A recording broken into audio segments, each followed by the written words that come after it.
कि लोकतंत्र में जय और पराजय दोनों लगी रहती है। भारतीय जनता पार्टी के कार्यकर्ताओं ने पूरे परिश्रम के साथ इस चुनाव में तैयारी की थी, लेकिन परिणाम हमारे प्रतिकूल आता हुआ दिख रहा है।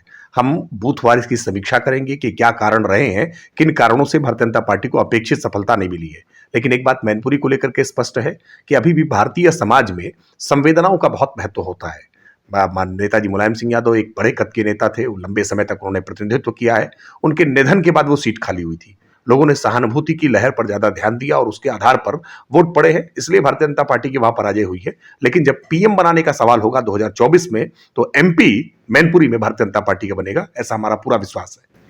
जिस तरीके से देखा जा रहा है कि मैनपुरी, खासकर मैनपुरी की बात करें तो जब चचा और भतीजे यानी शिवपाल और अखिलेश साथ आए, उसके बाद जो है एक अलग सी हवा सपा के पक्ष में बनी। बीजेपी ने भी अपने पूरा जोर लगाया वहाँ पे, लेकिन नतीजे जो कुछ और कह रहे हैं आज। नहीं, देखिए, शिवपाल सिंह यादव के आने से साथ मैं मानता हूं कोई बड़ा फर्क पड़ा है, ऐसा नहीं है। शिवपाल सिंह यादव 2019 के लोकसभा चुनाव में भी साथ में थे। जब मुलायम सिंह यादव का वोट परसेंटेज गिरा था, जब वो सपा बसपा के ज्वाइंट कैंडिडेट थे, उनका अंतिम चुनाव, उन्होंने इस बात की अपील की थी। उसके बावजूद उनके वोट परसेंटेज गिरे थे और भाजपा के वोट परसेंटेज बढ़े थे। 11% वोट की बढ़ोतरी भाजपा ने की थी। ये बात सही है कि किसी के निधन के बाद जब भी सीट खाली होती है, तो हमेशा ये ट्रेंड रहा है, परंपरा में रहा है कि लोग उन निधन के बाद जो उत्तराधिकारी होते हैं, उनको हमेशा सहानुभूति का वोट देने का काम करते हैं। भारतीय समाज में सहानुभूति, संवेदना अभी भी सबसे ऊपर रहती है, इसलिए सारे मुद्दों से हट करके लोगों ने सहानुभूति के आधार पर डिंपल यादव को वोट किया है। इसमें चाचा भतीजे या किसी रणनीति या किसी मुद्दे का सफल हो जाना, मैं मानता हूं ऐसा नहीं है। ये मुलायम सिंह यादव जी के निधन के कारण उपजी हुई सहानुभूति का असर है। लेकिन जब आम चुनाव होंगे, तो आम चुनाव में भारतीय जनता पार्टी वहां पर अपना मेंबर ऑफ पार्लियामेंट जिताकर भेजेगी। खबर आ रही है कि प्रसपा का जो शिवपाल यादव की पार्टी थी, उसका विलय हो गया है सपा में।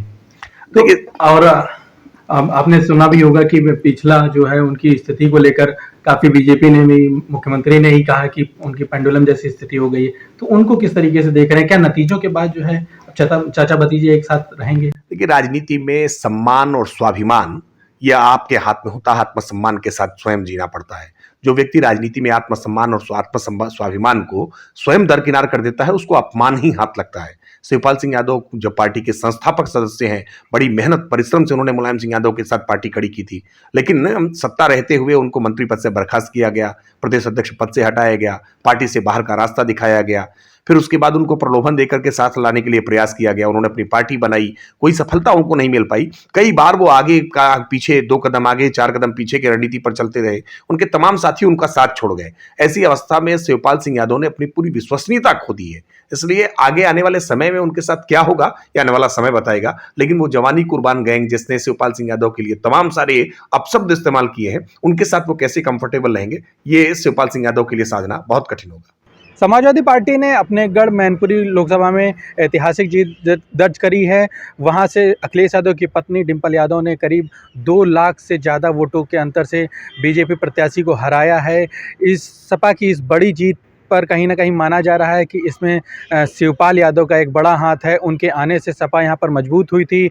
वह शिवपाल यादव ने बाकायदा अपनी बहू डिंपल यादव के लिए वोट भी मांगा है, जनसभाएं भी करी हैं। वहीं अखिलेश यादव ने भी अपनी पत्नी के लिए दिन रात एक कर दिया। उसके बाद नतीजे साफ हैं कि अब कहीं ना कहीं सपा को मैनपुरी में बड़ी जीत मिली है। वहीं रामपुर की बात करें तो रामपुर में सपा को कहीं ना कहीं हार का मुंह देखना पड़ा है। वहीं खतौली से आरएलडी प्रत्याशी ने जीत दर्ज की है। सपा इस खुशी से बहुत ही गदगद दिखाई दे रही। अब देखना होगा कि ये चचा भतीजा का जो साथ है, यानी शिवपाल अखिलेश का जो जोड़ी है, वो कब तक और 2024 के चुनाव में क्या रंग दिखाती है। एनबीटी ऑनलाइन के लिए अभय सिंह राठौर की रिपोर्ट।